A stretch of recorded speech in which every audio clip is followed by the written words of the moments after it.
your girl.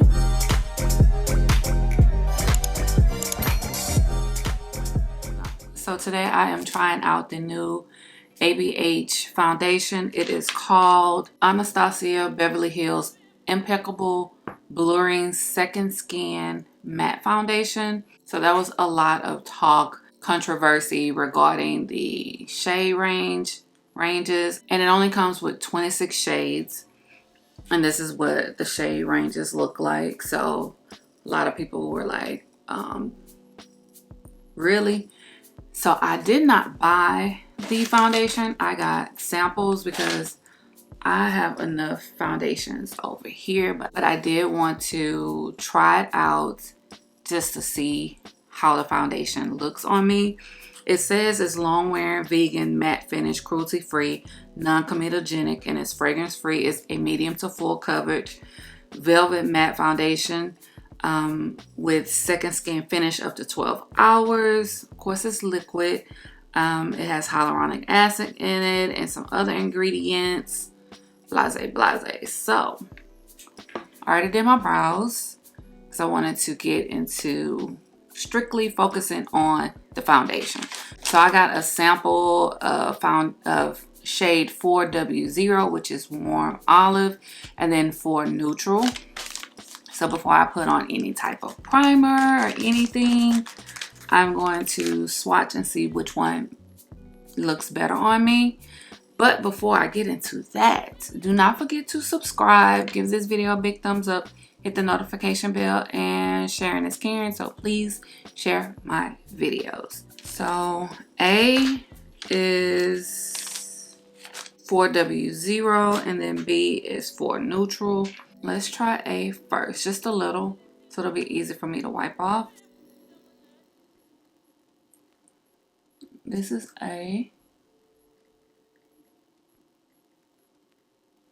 And let's blend it just a little bit just to see, because swatching doesn't necessarily mean anything.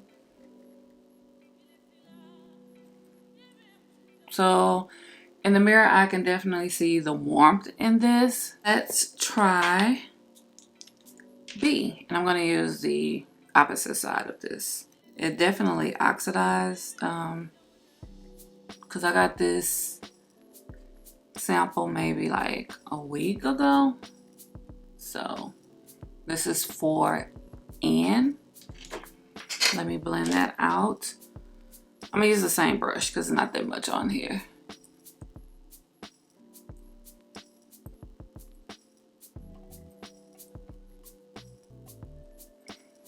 This one looks a tad bit,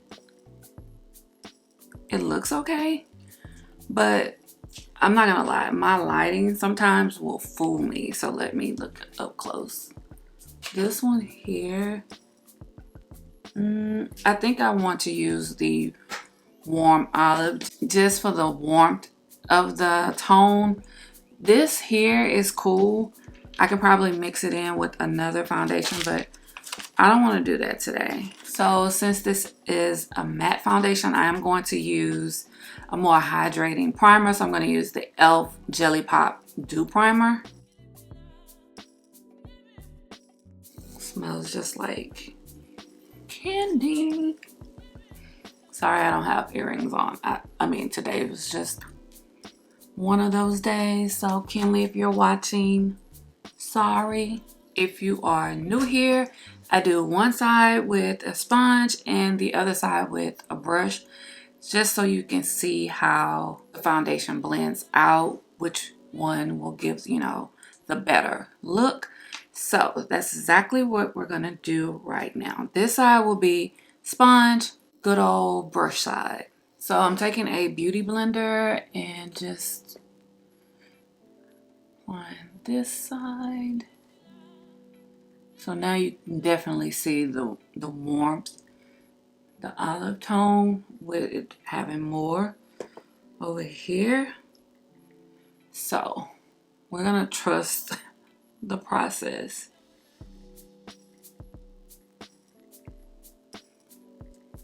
But it is blending out pretty nice.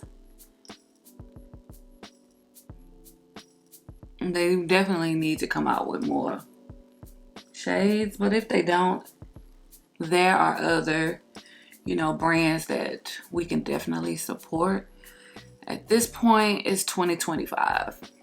If you have been a makeup brand in business for years, there's really no excuse. So at this point, these people are making a conscious effort not to, provide a lot of shade ranges. I mean, it is what it is. Taking the Sephora foundation brush. I got this in a holiday set one year.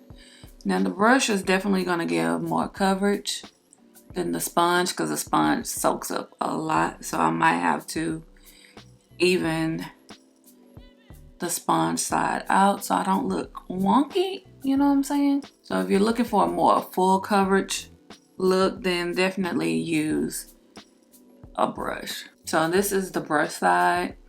Now, of course, the undertone of this foundation looks a little special, but we're just testing out the formula. So what I'm going to do is take the Beauty Blender and kind of dab some of this foundation off so it can even out. But like I said, if you want more coverage, definitely use a brush. So it's definitely a matte foundation, but it's not like a drying matte. You can definitely use a hydrating primer like I did, or a more hydrated, because that one was hydrating, but it still had like that tackiness to it. And there are definitely other primers out here that'll kind of balance it out. And then once you use like sprays or whatever, you can definitely even it out. But I'm going to use like the rest that's on this brush around my areas that I have more pigmentation, hyperpigmentation and dark spots. And honestly, I don't want to waste any of my product, even if it was a sample. So you definitely can see the difference between the tone, like my scalp, but that happens a lot with folks, but using some bronzer or whatever will definitely like fix that. So I'm going to do the rest of my face real quick, just a quick beat, and then come back and give you my first impressions on the foundation. Okay, I'm back. I did like a quick little beat. Now, we all know that the shade is not my shade. So if I was to ever get this foundation, I would go get like a 5 or 6, but I was thinking that 4 would work for me, especially since it's wintertime, but that's not the case.